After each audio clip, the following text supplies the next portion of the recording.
The massive doors of the Galactic Council chamber slid open with a deep hum that vibrated through the floor. Admiral Jake Morrison stepped inside, his black military uniform looking plain against the colorful robes and strange forms of the alien. Delegates who filled the curved seating areas. Behind him walked Dr. Lisa Hayes, a tall woman with sharp eyes who served as Earth's chief diplomat, and Commander Ryan Clark, whose job was to watch for any signs of trouble.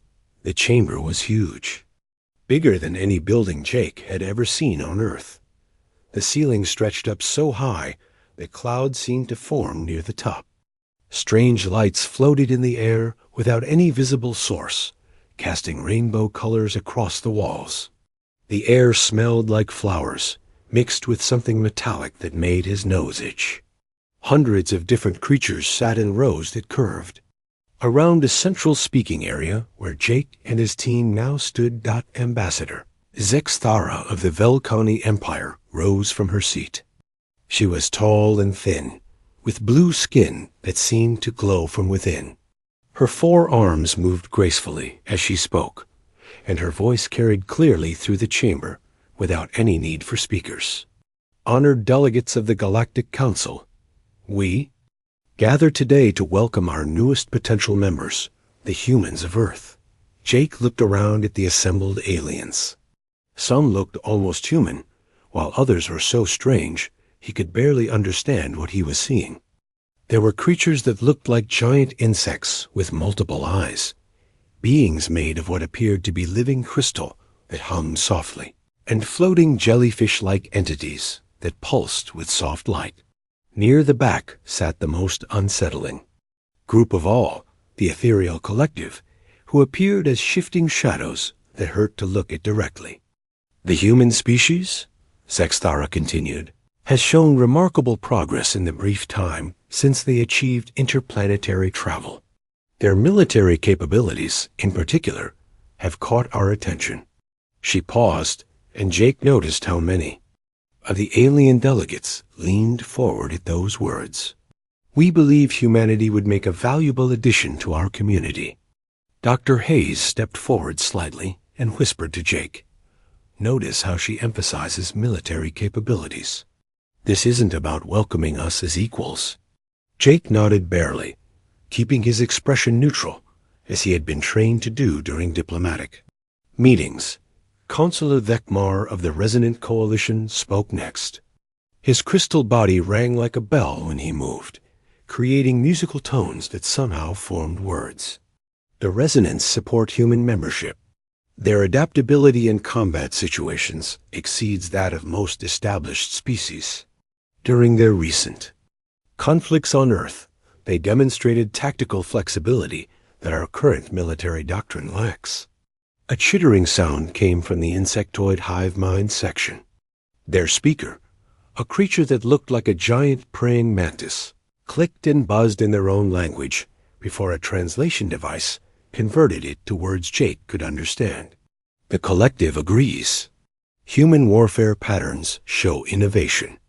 Their willingness to sacrifice individual units for strategic advantage matches our own philosophy. Jake felt his jaw tighten at that comment. The aliens were talking about human soldiers like they were chess pieces to be moved around and sacrificed. He glanced at Commander Clark, who had the same disturbed look on his face. The debate continued for hours. Jake noticed that the younger species in the council, those who had joined within the last few hundred years, were enthusiastic about human membership. The older, more established civilizations seemed more cautious.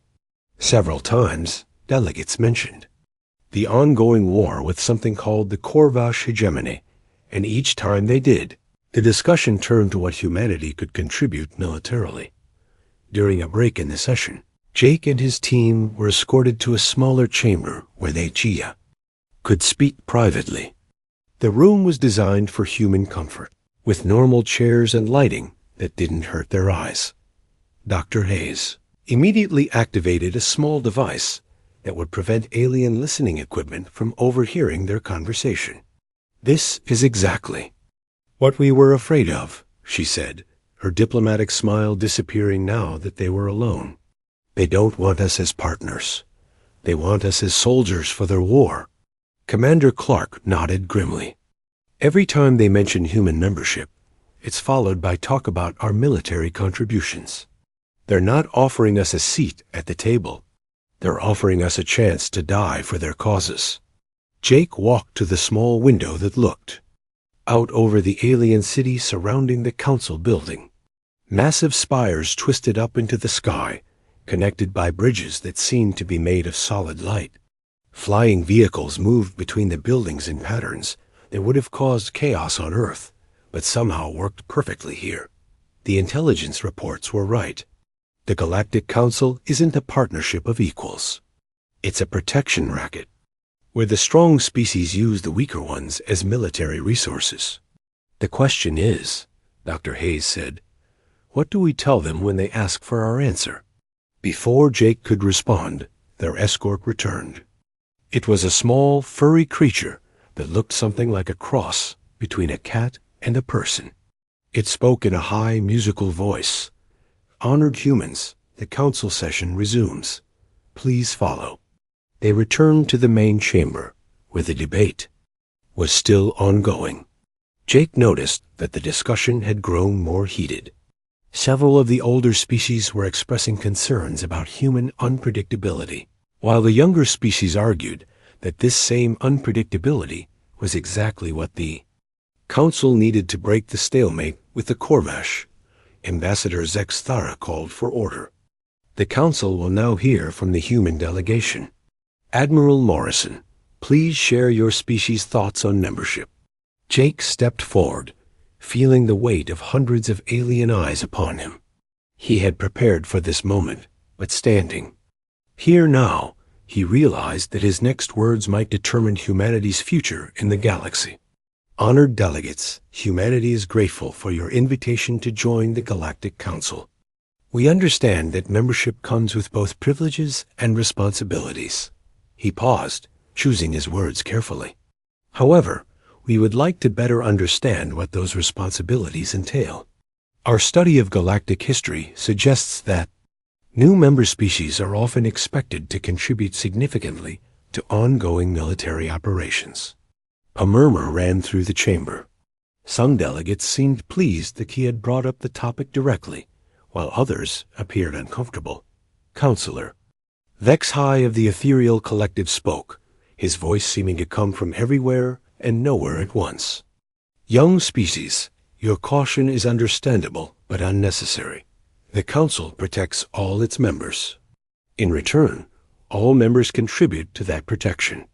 The current conflict with the Corvash hegemony threatens the stability of this entire sector. Every civilized species has a duty to resist their expansion. And what form would humanity's contribution take?" Jake asked. "Your military forces would be integrated into Council fleet operations," Zexthara replied smoothly. "Human tactical innovation combined with our superior technology and experience would create a formidable force." Dr. Hayes spoke up. "And human forces would serve under Council command?" "Naturally," Zexthara said. "The Council's military hierarchy has been refined over thousands of years. Human commanders would learn much from serving under experienced galactic officers." Jake exchanged a quick glance with his team. This confirmed their worst fears. Humanity would be expected to provide soldiers who would be commanded by aliens and used as cannon fodder in wars they had no part in starting.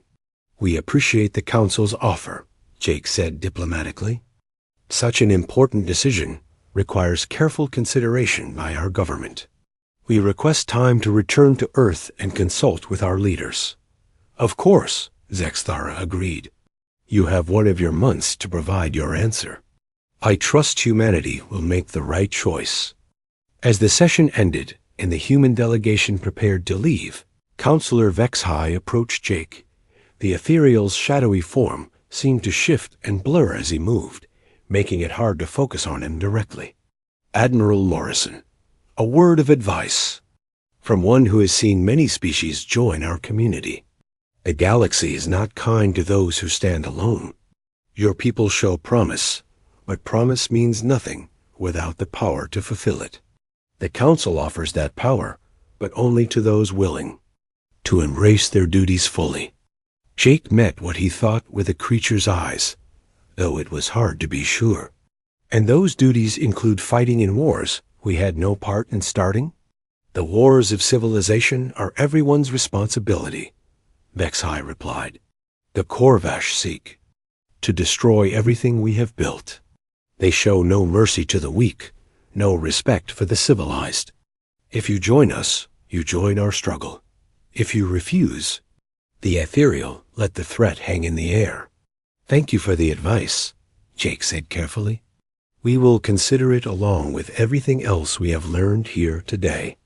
As the human delegation left the council chamber and headed back to their ship, Jake couldn't shake the feeling that they were walking into a trap.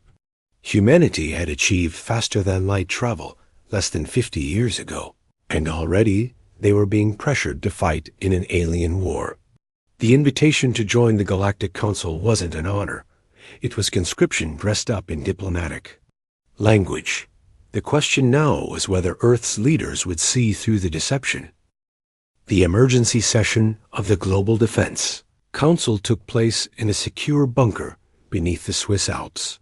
President Karen Williams sat at the head of a long table, surrounded by representatives from every major nation on Earth.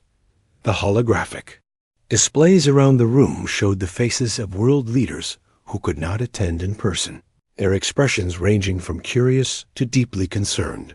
Admiral Jake Morrison stood before the assembly, still wearing his dress uniform from the trip to the Galactic Council. His report had been transmitted ahead of time, but hearing it spoken aloud made the situation feel more real and more dangerous. The Galactic Council's invitation is not what it appears to be, he began, his voice echoing in the underground chamber. They want us to join their military forces and fight in a war that has nothing to do with Earth. General Paul Stevens, a veteran of 3 major conflicts, leaned forward in his chair.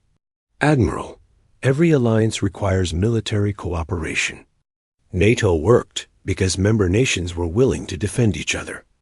Maybe this is just the galactic version of mutual defense. With respect, General, this is different, Dr. Lisa Hayes interjected. She had returned with Morrison and had spent days preparing her analysis. NATO members had equal voices in decision-making. The Galactic Council operates on a hierarchy where newer members provide soldiers while older members make strategic decisions. Human forces would be commanded by aliens who see us as expendable. Secretary of Defense Maria Santos pulled up a holographic display showing the intelligence data they had gathered about the Korvash hegemony. The enemy they want us to fight has been expanding for decades. Their technology is advanced, their forces are numerous, and they show no mercy to defeated opponents. If we join this war, we could be sending our people to die in a conflict we cannot win. The Chinese representative, General Chun Wei, spoke through the holographic connection. But if we refuse, we remain isolated in a galaxy full of potential threats. The Galactic Council controls most of the known trade routes and holds superior technology. Refusing their invitation could mean facing future conflicts alone. President Williams had been listening quietly, but now she stood and walked to the large wall display that showed Earth from space. The question is not whether we can afford to join this war, she said slowly. The question is whether we can afford to let aliens decide how human soldiers live and die. The debate continued for hours. Representatives argued about military doctrine, technological advantages, diplomatic consequences, and the future of human civilization. Some believed that joining the Council would accelerate human development and provide protection from unknown threats. Others worried that humanity would become nothing more than mercenaries for alien powers. Commander Ryan Clark, who had remained silent during most of the discussion, finally spoke up. I served with Admiral Morrison on 3 different missions. I trust his judgment completely. If he says the Council sees us as cannon fodder, then that's exactly what we are to them. But we need allies, argued the Brazilian representative. Earth has 7 billion people, but the galaxy has trillions of beings. We cannot survive alone forever. Morrison walked to the display, showing the current galactic map. Red areas marked Corvash territory, blue showed Council space, and a tiny green dot represented Earth's position near the edge of known space. The Council has been fighting the Corvash for 3 years without success. Their strategy is to throw wave after wave of soldiers at fortified positions. They want humans because our military thinking is different from theirs, but they also want to control how we use that thinking. What if we join, but with conditions? Asked President Williams.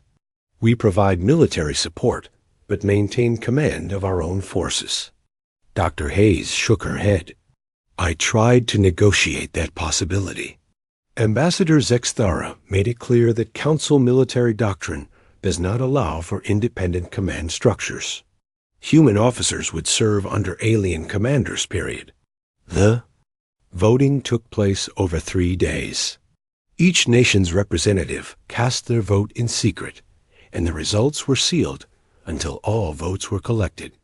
When President Williams finally opened the final tally, the room fell silent. The vote was close, closer than anyone had expected, but the decision was made. By a margin of 62%, the Global Defense Council votes to accept membership in the Galactic Council, Williams announced.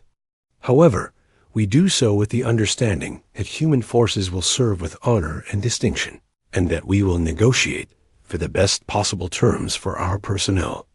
Within hours of the announcement, communication arrays around Earth received a priority message from the Galactic Council. Admiral Morrison read it aloud to the assembled leaders. Congratulations on your wise decision. Field Marshal Crixton will arrive at your Luna station within 10 days to coordinate the deployment of the first human expeditionary force. We look forward to your contribution to galactic security. 10 days, muttered General Stevens. There, not wasting any time. The formation of the first human expeditionary force became the largest military mobilization in human history. Volunteers came forward from every branch of service and every nation on Earth. The force would consist of 50,000 personnel, including soldiers, pilots, engineers, medics, and support staff. General Sam Cooper, a decorated officer with experience in both conventional and special operations warfare, was chosen to command the expedition. Cooper set up his headquarters at Luna Station, the massive space facility that orbited Earth's moon. The station bustled with activity as ships arrived carrying volunteers and supplies. The newly constructed vessels that would carry the expedition were impressive by human standards, but Cooper knew they were primitive compared to what they would face in space. Colonel Amy Turner, who had served as Morrison's aide during the council negotiations, was assigned as Cooper's chief of staff. She found the general in his office reviewing personnel files late one evening. "Sir, the volunteers are good people," she said. "They believe they're serving humanity's future." Cooper looked up from his desk, his weathered face showing the strain of the past weeks. "They are serving humanity's future, Colonel. The question is whether that future includes them coming home." The human fleet consisted of 12 ships, led by the flagship UES Liberty under Captain Ben Rodriguez. Rodriguez was young for such an important command, but he had proven himself during the recent Mars colony crisis and had shown exceptional skill in space combat simulations. His crew was a mix of veterans and eager young officers who saw the expedition as the adventure of a lifetime. Dr. Hayes visited the fleet just before departure. She walked through the corridors of the Liberty, stopping to talk with soldiers and crew members.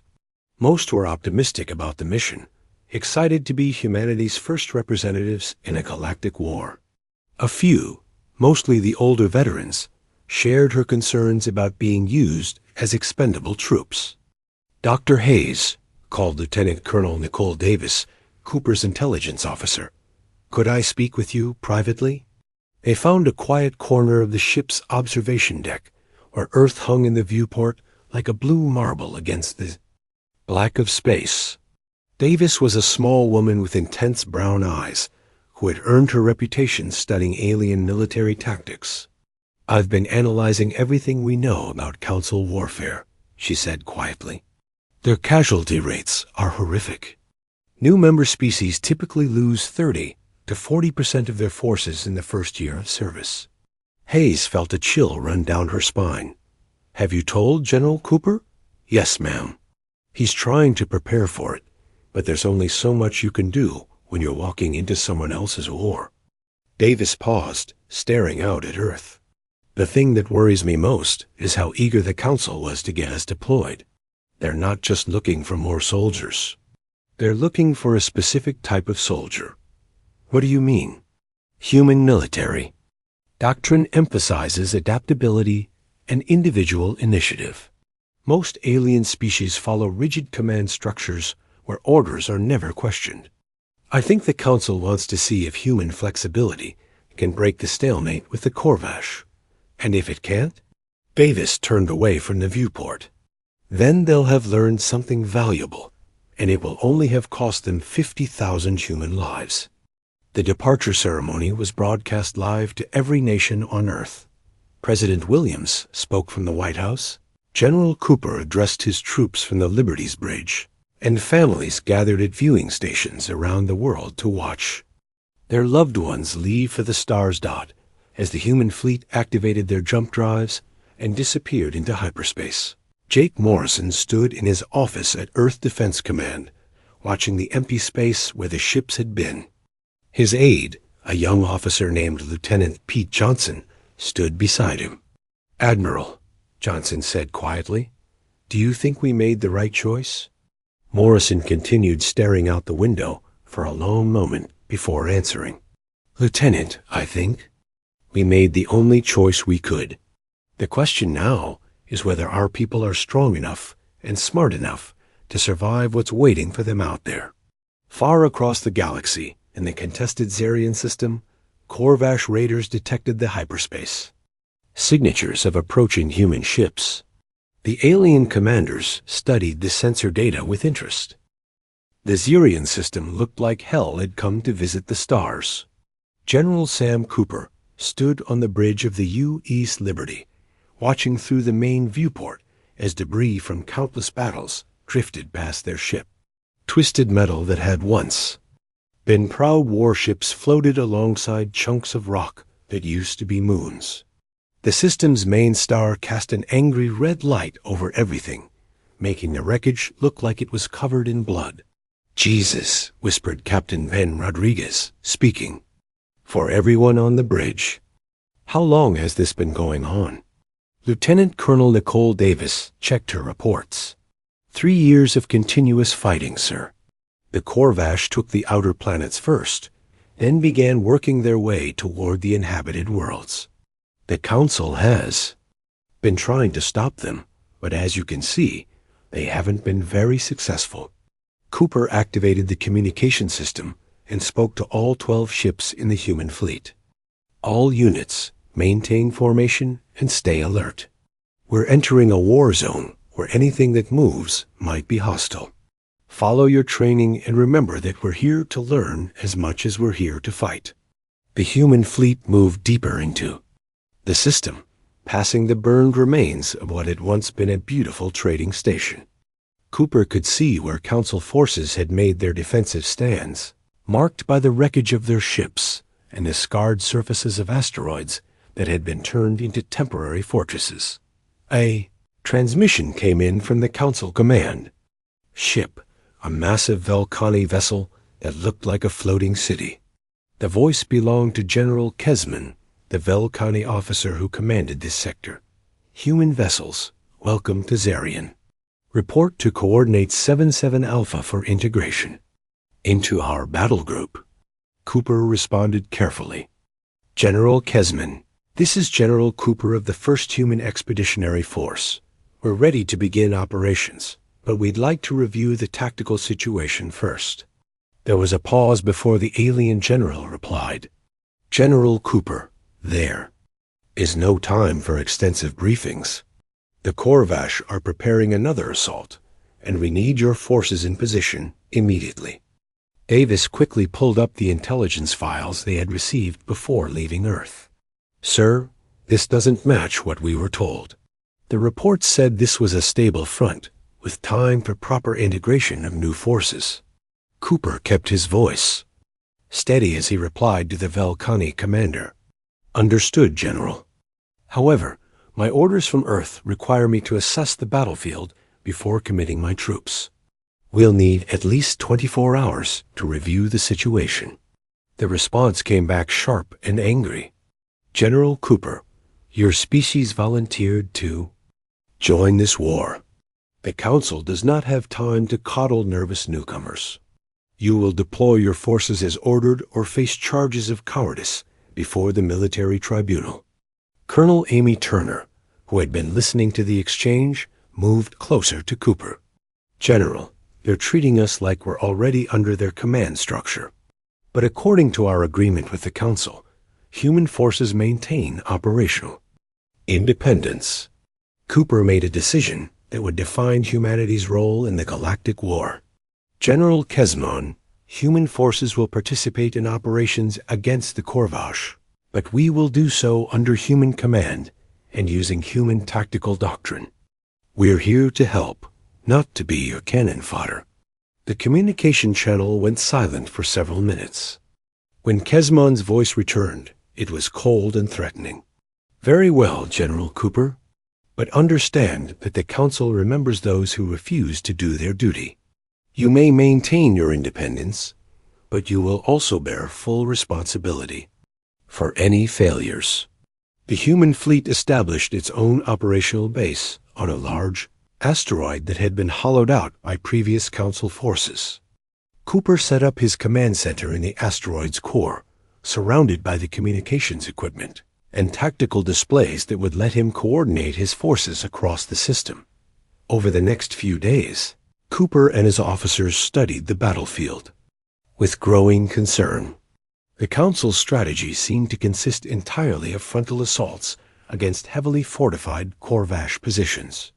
Wave after wave of alien ships would charge the enemy lines, take heavy casualties, retreat, and then repeat.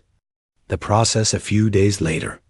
It's like they're stuck in some kind of tactical loop, observed Major Chris Evans, one of Cooper's battalion commanders. They keep doing the same thing over and over, expecting different results. Davis had been analyzing the alien military doctrines, and her findings were disturbing. Sir, I think I understand what's happening. Most of these species have been fighting wars the same way for thousands of years. Their tactics are based on tradition and hierarchy, not on what actually works. They literally don't know how to adapt. The first test of human involvement came when the Corvash launched a probe attack against a Council outpost. Cooper watched on his displays as Velcani heavy cruisers moved to intercept, followed by resonant crystal ships that hummed with defensive energy. The aliens deployed in perfect formation, exactly as their doctrine required. The Corvash tore them apart. The enemy ships used unpredictable movement patterns and concentrated fire to destroy the Council formation before it could bring its weapons to bear. Cooper counted 12 Council ships destroyed against only 3 Corvash losses. Sir, called Captain Rodriguez from the Liberty, General Kesmon is requesting immediate human assistance. He wants us to charge the Corvash position while they're engaged with the survivors. Cooper studied the tactical display and saw immediately what the Velcani commander was missing. Negative. Tell General Kesmon that human forces will engage the enemy, but we'll do it our way. Instead of charging directly at the Corvash ships, Cooper split his fleet into 3 groups. The first group, led by Captain Cake Miller, would approach from the side where the Corvash weren't expecting an attack. The second group, under Commander Tony Walsh, would provide long-range fire support. The third group would remain in reserve, ready to exploit any opportunity that developed. The human attack caught the Corvash completely off guard. Miller's ships struck their flank while they were focused on the retreating Council forces, destroying 2 enemy vessels before they could react. Walsh's group targeted their command ship with precision fire, disrupting their coordination. When the Corvash tried to regroup, Cooper's reserve force hit them from yet another angle dot in 15 minutes. The human fleet had destroyed 8 Corvash ships while losing none of their own. The surviving enemy vessels retreated in confusion. Unable to understand how such a small force had defeated them so easily, got the communication channel from General Kesman's ship crackled to life. General Cooper, your attack was ... unexpected. The Corvash withdrew faster than we have ever seen. The key is unpredictability, General, Cooper replied. The enemy was prepared for a frontal assault because that's what they always face from Council forces. They weren't ready for a coordinated attack from multiple directions. Cooper thought the Velkhani commander would be pleased with the success, but Kesman's next words revealed a different attitude. Your tactics were effective, but they violated established battle doctrine. Council forces attack in formation too. Maintain unit cohesion and command control. Your scattered approach could have resulted in disaster if the enemy had been prepared. But they weren't prepared, Cooper pointed out. That's exactly why it worked. This time, Kesman replied coldly, do not assume that success in one small engagement means your methods are superior to thousands of years of proven doctrine. Over the following weeks, the pattern repeated itself. Human forces would achieve tactical victories using flexible strategies and adaptive thinking, while Council commanders criticized them for not following proper procedure. The aliens seemed more concerned with maintaining their traditional ways of fighting than with actually winning battles. The breaking point came during what should have been a simple operation. Commander Walsh's battalion was assigned to work with a Velkhani unit to capture a Corvash supply depot. The plan, developed by General Kesman's staff, called for a direct assault after orbital bombardment. Walsh studied the intelligence reports and immediately saw problems with the plan. The depot was too well defended for a frontal attack and high. The orbital bombardment would destroy the supplies they were supposed to capture. He requested permission to modify the approach. Negative, came the reply from the Velkhani commander. The plan has been approved by the Strategic Council. You will execute it as written. Walsh tried again. Sir, my reconnaissance shows hidden defensive positions that aren't marked on your maps. If we attack as planned, we'll walk into a killing. Field, Commander Walsh, human forces volunteered to serve under Council authority. You will follow orders or be relieved of command. The attack proceeded as the aliens had planned. Walsh's soldiers charged across open ground toward the depot, while Velkhani forces provided supporting fire from a distance. The hidden Corvash defenses opened up immediately, cutting down human soldiers with devastating efficiency. Walsh managed to pull his surviving troops back, but 40% of his battalion was gone. 40%. Men and women who had volunteered to serve humanity's future were dead or dying because alien commanders had been too proud to listen to human advice. Even worse, the Velkhani forces that were supposed to be supporting the attack had pulled back at the first sign of heavy resistance, leaving the humans to fight alone. The emergency meeting aboard the UES Liberty felt different from any military briefing General Sam Cooper had ever attended. His officers sat around the conference table with expressions ranging from anger to disgust, and he knew that what happened in the next hour would determine not just the fate of their mission, but possibly the future relationship between humanity and the galaxy. Commander Tony Walsh still wore a bandage across his forehead from the disastrous assault on the Corvash depot. His battalion had lost 37 good soldiers because alien Commanders had ignored human intelligence and tactical advice. "General," he said, his voice tight with controlled rage, "we can't keep fighting this way. Every operation they assign us is designed to get humans killed while keeping their own. Forces safe." Major Chris Evans leaned forward in his chair. "Sir, I've been talking to soldiers from other species. The pattern is always the same. New council members get the most dangerous assignments until their numbers are reduced to manageable levels. Then the survivors get integrated into support roles where they can't challenge the established hierarchy." Captain Kate Miller had been studying the tactical reports from the past month. The Velcani lost 12 ships yesterday, but their commanders are already blaming the defeat on human forces for not following proper attack formations. They're setting us up to be scapegoats for their own failures. Cooper looked around the table at his officers, seeing the same frustration and determination that he felt himself. These were career military personnel who understood the necessity of following orders, but they also understood when those orders were designed to get their people killed for no good reason. "The question is," Cooper said slowly, "what do we do about it? We can't abandon the mission, but we can't keep sending our people into meat grinders designed by incompetent alien commanders." Lieutenant Colonel Nicole Davis had been working on intelligence analysis since the meeting began. "Sir, I've been studying the overall strategic situation, and I think we're missing something important. The Council isn't just bad at tactics. They're bad at strategy too. This war has been going on for 3 years, and they've made almost no progress against the Corvash." "What are you suggesting, Colonel?" Cooper asked.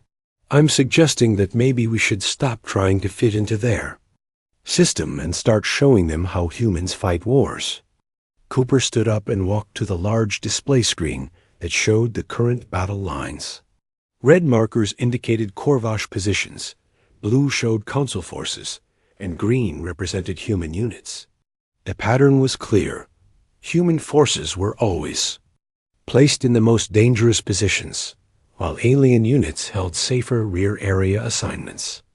"As of this moment," Cooper announced, "all human forces will operate under independent command. We'll coordinate with Council units when it serves our purposes, but we will not accept mission assignments that waste human lives." The room fell, silent as the implications of Cooper's words sank in. This wasn't just insubordination. It was a fundamental rejection of the Council's military authority. If the aliens decided to treat it as mutiny, the consequences could be severe.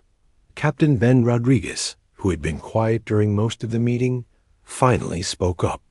"General, the Liberty's communications array can coordinate all human forces in the system. If we're going independent, we'll need our own command and control network." "Do it," Cooper ordered. "From now on, human forces communicate through human channels. If the Council wants to know what we're doing, they can ask politely." The change was immediate and dramatic. Instead of waiting for orders from alien commanders, human units began conducting their own reconnaissance missions and developing their own tactical plans. Cooper established a new operational doctrine based on speed, flexibility, and concentrated firepower rather than the Council's preferred method of massive frontal assaults.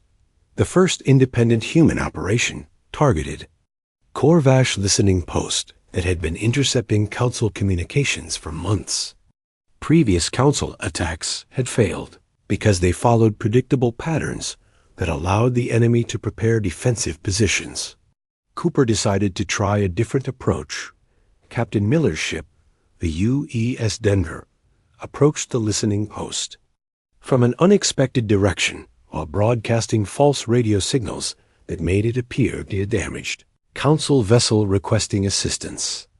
When the Corvash moved ships to investigate what they thought was an easy target, Commander Walsh's group struck the now weakened listening post from the opposite side. The operation was over in less than an hour. The listening post was destroyed, its data banks captured, and the Corvash reinforcements found themselves attacking empty space where they thought human ships would be. Human casualties were zero. News of the success spread quickly through the Council fleet, and Cooper began receiving unusual requests. A resonant crystal ship commander asked if his unit could coordinate with human forces on their next mission.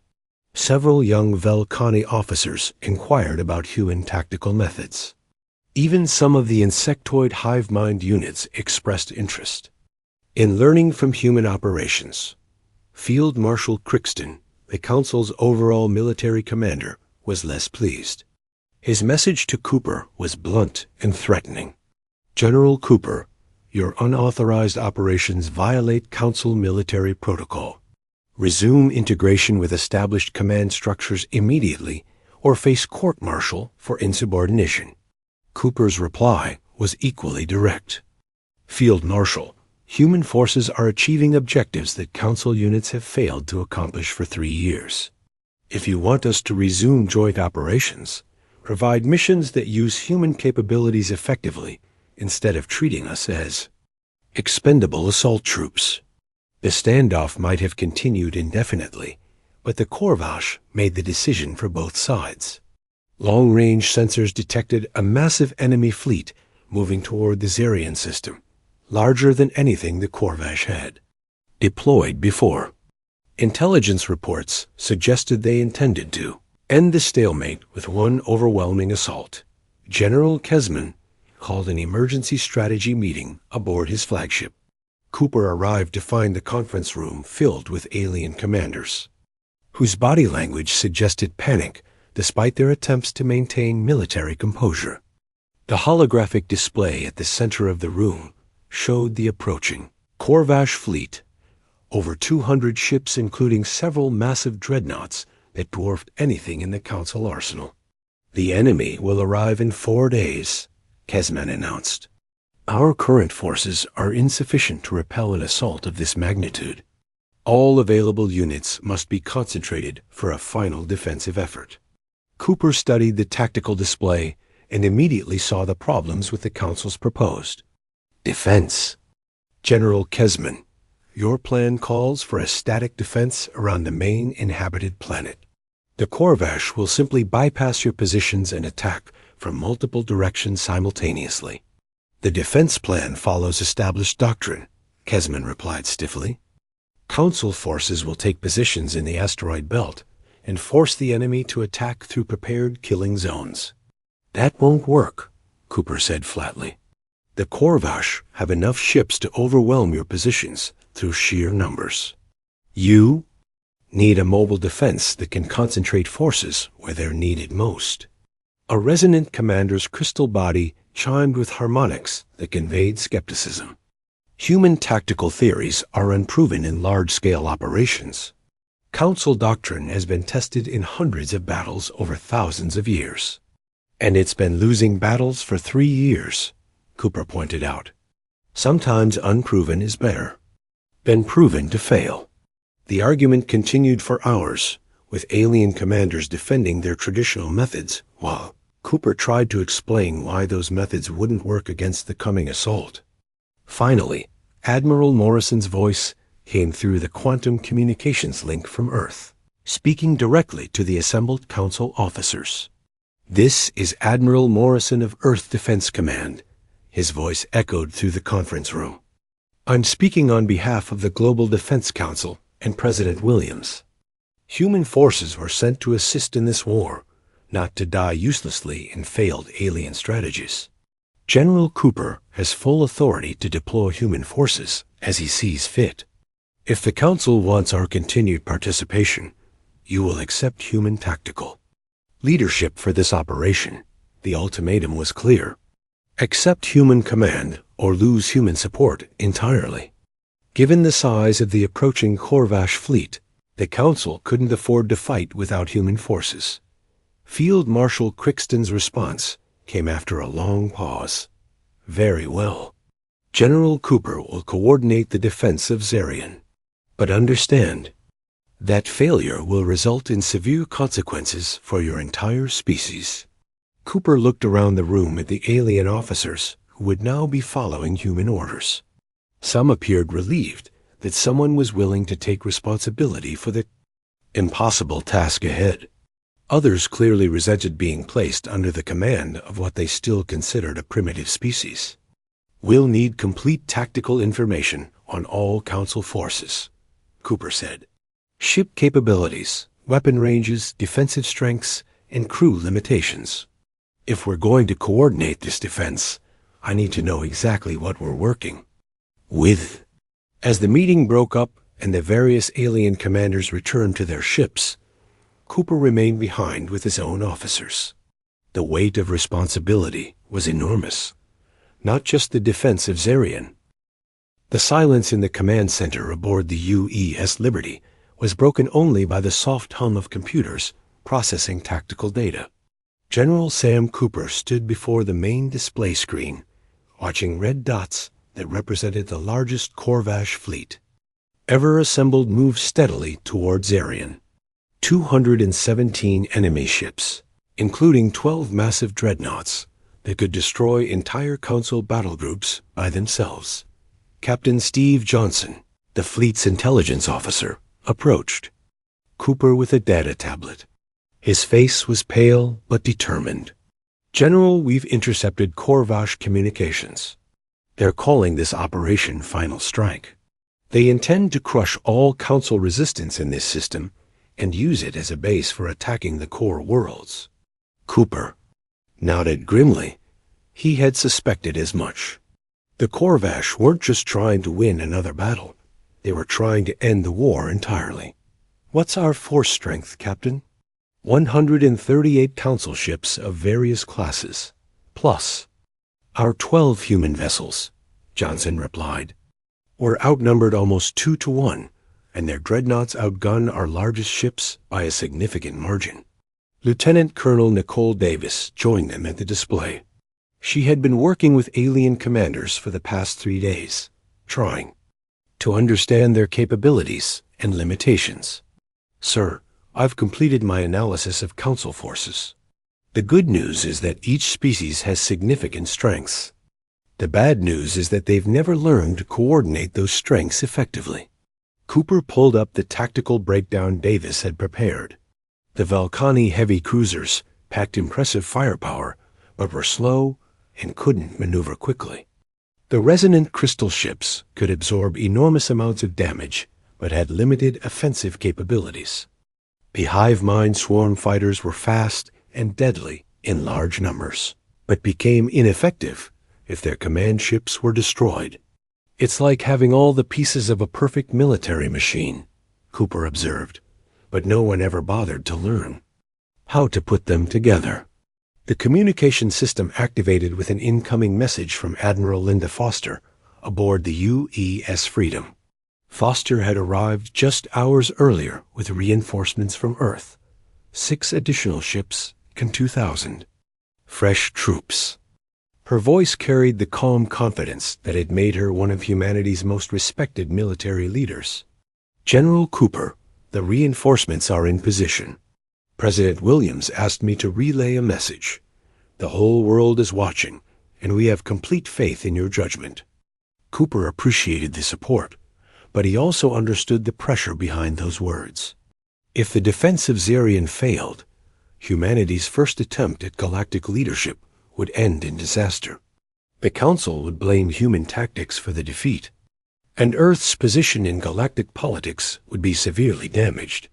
"Admiral Foster, we're going to try something that's never been attempted before. We're going to get all these alien species to fight as a unified force instead of separate armies that happen to be on the same side." Foster's reply came with a hint of amusement. "That sounds like the kind of impossible task humans specialize in. General, what do you need us to do?" Cooper turned to the assembled officers who would coordinate the defense. Major Chris Evans would handle fighter operations, working with the hive mind commanders to create effective swarm tactics. Commander Tony Walsh would coordinate with the Valkani heavy ships, using their firepower to maximum effect.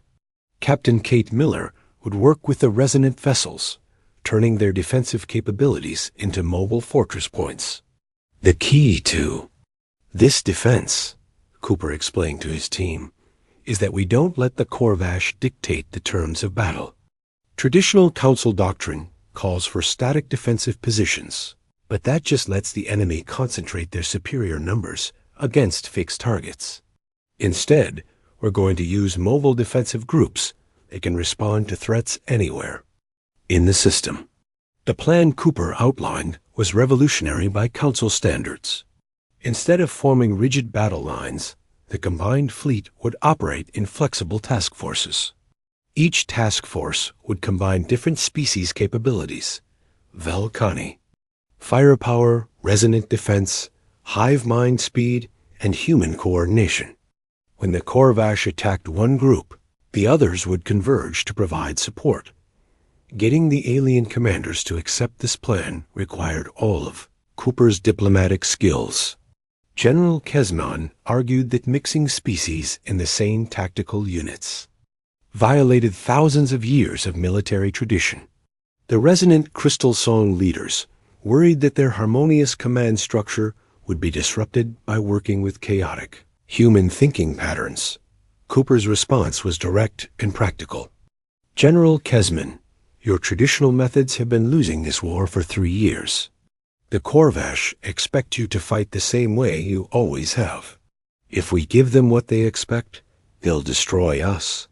If we give them something unexpected, we might survive. The breakthrough came when Commander Zixtel of the Resonant Coalition spoke up. His crystal body rang with harmonic patterns that conveyed thoughtful consideration. The human logic has merit. Our individual strengths become weaknesses when used predictably. Perhaps adaptation is more valuable than tradition. Once the resonants agreed to try the new tactics, the other species began to follow, even the proud. Velkhani commanders admitted privately that their current approach wasn't working. The hive mind collective consciousness found the concept of coordinated diversity intriguing rather than threatening. The Corvash fleet arrived exactly when intelligence predicted, dropping out of hyperspace in a formation that had never failed them before. Their dreadnoughts took position at the center, while medium ships formed protective screens and fast attack craft prepared to exploit any weaknesses in the Council defense. What they found instead was something that didn't fit any of their tactical models.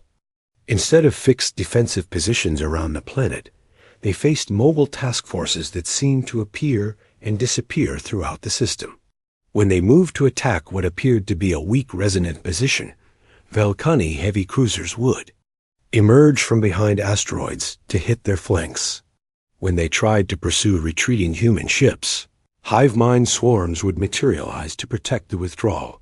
Admiral Foster commanded the Central Task Force from the UE's Freedom, coordinating between human ships and alien allies with an efficiency that impressed even skeptical Council observers.